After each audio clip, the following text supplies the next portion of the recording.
जरा देख लो बेटा जिंदा है या नहीं। ये शब्द सिर्फ एक वाक्य नहीं, एक पिता के सीने में धंसा हुआ तीर है।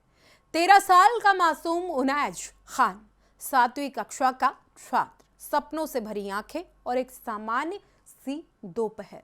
दोस्त बुलाते हैं, बर्थडे पार्टी में चलना है। घर वालों ने भी सोचा बच्चा है, दोस्तों के साथ खुशियां मनाने के लिए जा रहा है, जाने देते। लेकिन किसे पता था कि ये घर से उसका जाना आखिरी जाना होगा।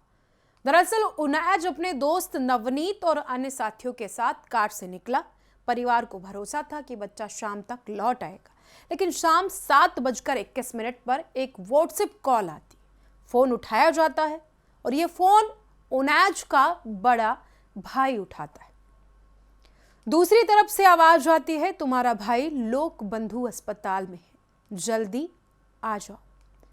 जैसे ही ये शब्द उसके बड़े भाई के कानों तक जाते हैं, उसके पैरों तले जमीन खिसक जाती है और परिवार में कोहराम मच जाता है।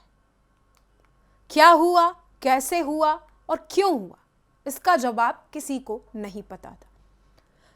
हालांकि जब परिवार वाले अस्पताल पहुंचते हैं तो आरोप है कि उन्हें बच्चे से मिलने भी नहीं दिया जाता है और फिर कुछ देर बाद पुलिस उन्हें दिखाती है कि उनका बेटा निर्जीव है।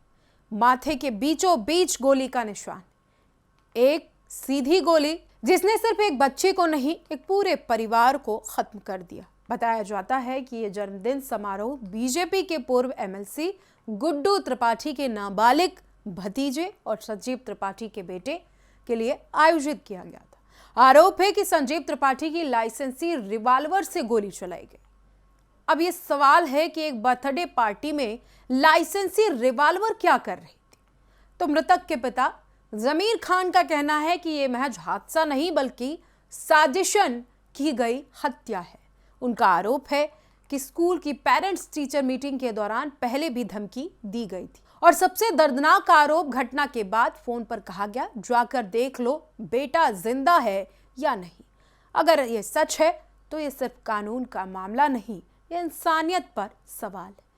पुलिस की तरफ से शुरुआती जांच में मामला एक्सीडेंटल फायर यानी आकस्मिक गोली चलने का बताया जा रहा है। पार्टी में मौजूद तीनों नाबालिग लड़कों को हिरासत में लेकर पूछताछ की जा रही है, लेकिन यहाँ एक बड़ा सवाल खड़ा होता है, क्या हर गोली चलने के बाद एक्सीडेंटल शब्द लगाना आसान रास्ता है? अगर हाँ, तो ये सिर्फ हादसा नहीं, गंभीर लापरवाही है, समाज के लिए चेतावनी है। आजकल बर्थडे पार्टी सिर्फ केक और गुब्बारों तक सीमित नहीं रह गई।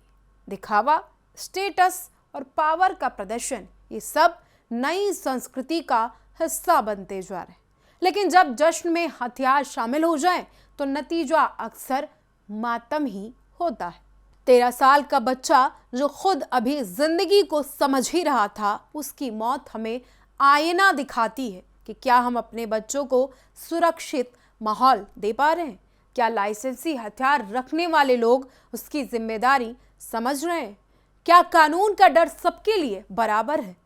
सोचिए उस माँ के बारे में जिसने बेटे को हंसते हुए विदा किया, और सोचिए उस पिता के बारे में जो अब पोस्टमार्टम रिपोर्ट का इंतजार कर रहा है। एक जन्मदिन जो 28 फरवरी को रोजे की वजह से नहीं मनाया गया, शायद उस दिन मनाया जाता तो बेटा आज जिंदा होता। ये सवाल अब हमेशा उस परिवार को सताता रहेगा। लेकिन असली सवाल यह है कि क्या बच्चे की जान इतनी सस्ती है साहब? क्या ताकत और रसूख के आगे सच दबाया जा सकता है? यह मामला सिर्फ एक एफआईआर नहीं है, ये एक चेतावनी है। हथियार स्टेटस सिंबल नहीं होते, लाइसेंस जिम्मेदारी का प्रमाण होता है, ना कि पावर का। अगर बच्चों की पार्टी में बंदूक होगी तो केक नहीं, कभी भी गोलियां चल सकती हैं। एक मासूम की जिंदगी चली गई। अब सवाल यह है कि क्या सच भी दफन होगा? इस बार कानून की गोली चलेगी और न्याय सीधा निशाने पर लगेगा। क्योंकि याद रखिए, बर्थडे पार्टी में चली एक गोली पूरे सिस्टम की परीक्षा बन चुकी है और सवाल यही है कि आखिर सिस्टम कब तक चुप बैठेगा। फिलहाल मुझे दीजिए इजाजत, कल फिर मिलेंगे कुछ नई कहानी के साथ। तब तक के लिए बने रहिए आप राष्ट्र टीवी के साथ। है।